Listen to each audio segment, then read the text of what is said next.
Hello viewers, সনিস cooking ওয়ার্ল্ডে আপনাদের স্বাগত। গরমের দিনে শরীর ও পেট ঠান্ডা করার জন্য আমরা বিভিন্ন ধরনের ঠান্ডা শরবত খেয়ে থাকি। আজকে আমি আপনাদের সেরকমই একটি রিফ্রেশিং শরবত শেয়ার করব। তা হলো লেবু পুদিনা শরবত বা লেমন মিন্ট জুস। এটি বানানো খুব সহজ ও উপকরণও লাগে খুব কম। খেতে হয় কিন্তু খুবই সুস্বাদু। চলুন তাহলে দেখে নেওয়া যাক শরবতটি কী করে বানাতে হয়। প্রথমে একটি ব্লেন্ডার জারে নিয়ে নিলাম কিছু পুদিনা পাতা। এই পুদিনা পাতাটি আমার নিজের বাগানের। এরপর এতে দিলাম 2 টেবিল চামচ লেবু রস। আপনারা চাইলে আর একটু বেশিও দিতে পারেন, যার যার স্বাদ অনুযায়ী। এরপর দিলাম সামান্য একটু বিট নুন। আপনারা বিট নুনের পরিবর্তে সাধারণ লবণও ব্যবহার করতে পারেন। এরপর এতে দিলাম ভাজা জিরার গুঁড়ি, সামান্য একটু গোলমরিচের গুঁড়ো। এরপর দিয়ে দিলাম 2 টেবিল চামচ চিনি।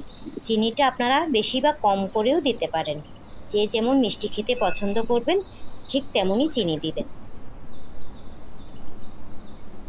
এরপর এতে দিয়ে দিলাম 1 কাপ পরিমাণ পানি।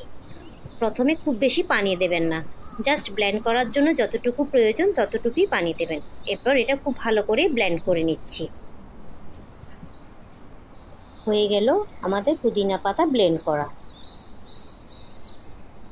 এবার নিয়ে নিলাম 2টো গ্লাস। গ্লাসে দিয়ে দিলাম 4 টুকরো করে বরফ। আপনারা আরও বেশি বরফও দিতে পারেন। এরপর এতে ঢেলে দিলাম লেবু পুদিনার পেস্টটি। এখানে অল্প করেই দিবেন, পুরোটা ঢেলে দেবেন না, এতে আরও পানি মেশানো হবে। এরপর এতে দিয়ে দিলাম ঠান্ডা পানি। আপনারা নর্মাল পানিও দিতে পারেন।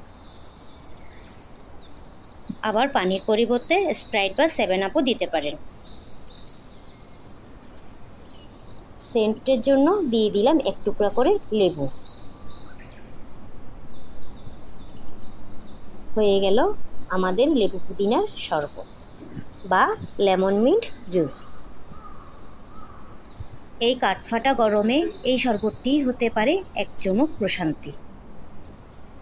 পরিবারের সবার তৃষ্ণা মেটাতে ও অতিথি আপ্যায়নে খুব সহজে ও খুব কম সময়েই বানিয়ে ফেলতে পারেন স্বাস্থ্যকর এই লেবু পুদিনার শরবতটি। আমার এই রেসিপিটা যদি আপনাদের ভালো লেগে থাকে তাহলে একটি লাইক দিবেন আর সাবস্ক্রাইব করে আমার সাথে থাকবেন। ধন্যবাদ।